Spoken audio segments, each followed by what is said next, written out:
Pakistan cricket board (PCB) PSL کی نئی ٹیموں سے خزانہ بھرنے کا خواہشمند ہے۔ ایک ٹیم 2 سے 2.5 ارب روپے سالانہ میں فروخت کرنے کی امیدیں لگا لی گئیں۔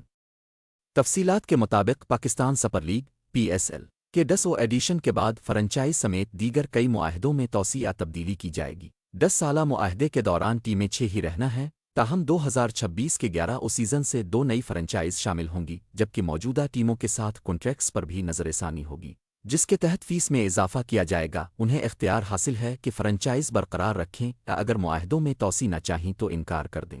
البتہ کسی نے بھی انکار نہ کیا اور فیصلے سے بورڈ کو آگاہ بھی کر دیا ہے۔ اب ایونٹ اور فرنچائزز کی ایویلویشن کے بعد نئی فیس کا فیصلہ کیا جائے گا۔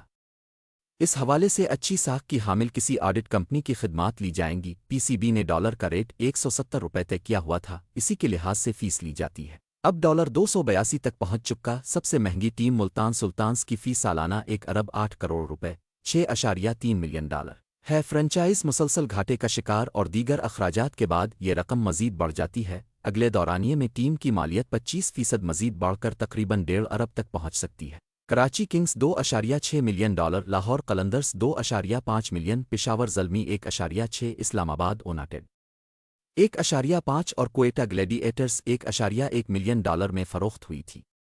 نئی ٹیموں کے لیے بورڈ کو امید ہے کہ 7 سے 10 ملین ڈالر میں ایک فرنچائز بک جائے گی۔ پاکستانی کرنسی میں یہ رقم 2 سے 2.5 ارب روپے تک بنتی ہے۔ پاکستان کرکٹ کی ایک اہم سٹیک ہولڈر کمپنی کسی پارٹنر کے ساتھ ٹیم خریدنا چاہتی ہے۔ گریڈ 2 کرکٹ میں شامل ایک ادارے کی بھی ایسی ہی خواہش ہے۔ گزشتہ دنوں چیئرمین PCB محسن نقوی اور لیگ کے CEO سلمان نصیر نے امریکہ میں بعض شخصیات سے ملاقاتیں کی تھیں، ان میں سے 2 نے ٹیم لینے میں دلچسپی دکھائی ہے۔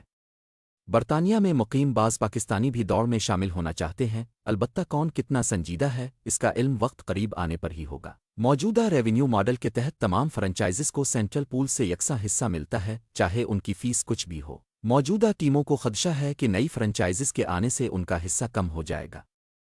البتہ بورڈ ذرائع کہتے ہیں کہ اس سیزن کے بعد ٹائٹل اسپانسرشپ اور براڈ کاسٹ سمیت تمام اہم معاہدوں پر بھی نظر ثانی ہوگی، جس سے سینٹرل پول ویسے ہی بڑھ جائے گا۔